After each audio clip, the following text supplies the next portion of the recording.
You are listening to Radio Long Island City, recorded at our studios near Hell Gate, 9 kilometers north of the Harbor Hill Moraine. And now, the Observatory. The Observatory, Friday, the 1st of May, 2026. It is 42 days after the spring equinox. It is 51 days before the summer solstice.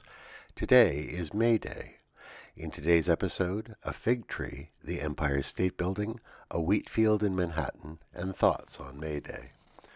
The sun rises today at 5:54 a.m. Solar noon takes place today at 12:53 p.m.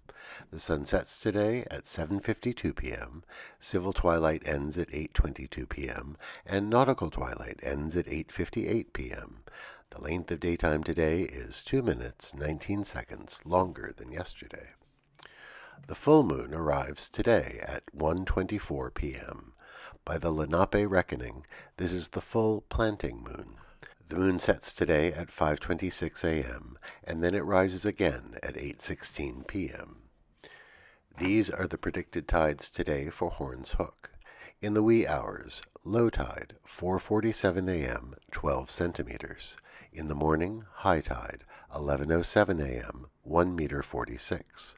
In the afternoon, low tide, 4:41 p.m., 27 centimeters. At night, high tide, 11:03 p.m., 1 meter 71. In our shared realm of plants and animals, fig trees are viable in our climate, but they often are damaged or killed by sustained hard frosts in winter. That's why many local gardeners will carefully prune and then wrap them once their leaves have dropped in the fall. But there's one fine fig tree in a nearby backyard that defies all the odds.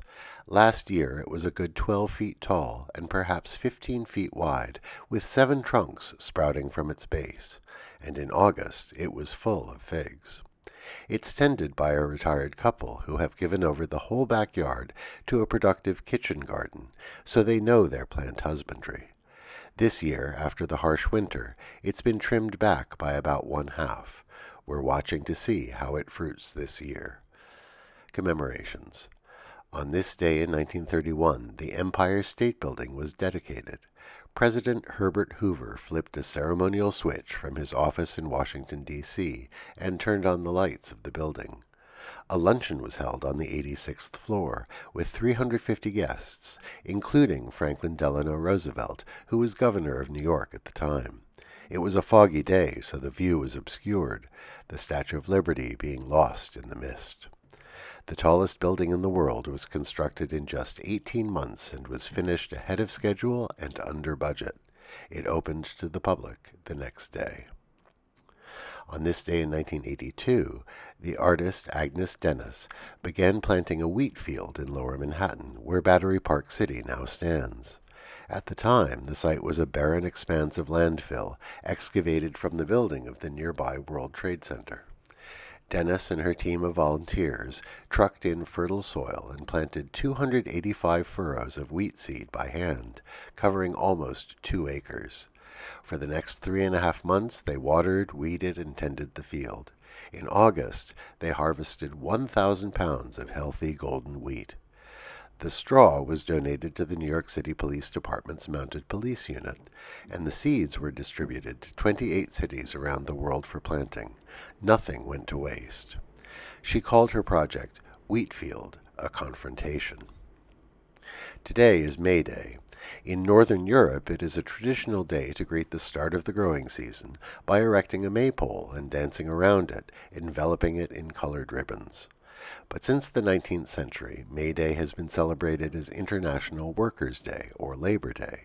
It is not celebrated as such in the United States, which is odd, because May 1st was chosen to mark the tragic events at Haymarket Square in Chicago in 1886. In that year, workers across the United States staged a general strike, calling for an 8-hour workday. On May 1st, they held marches and sang, 8 hours for work, 8 hours for rest, 8 hours for what we will.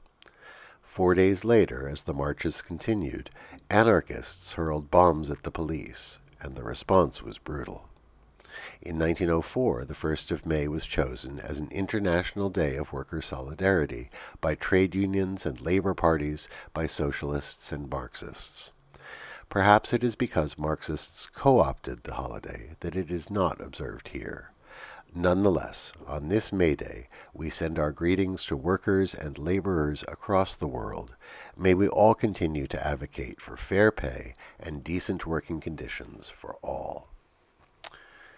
Today, the fishing season for porgy opens in New York's waters. And that is the Observatory, Friday the 1st of May, 2026.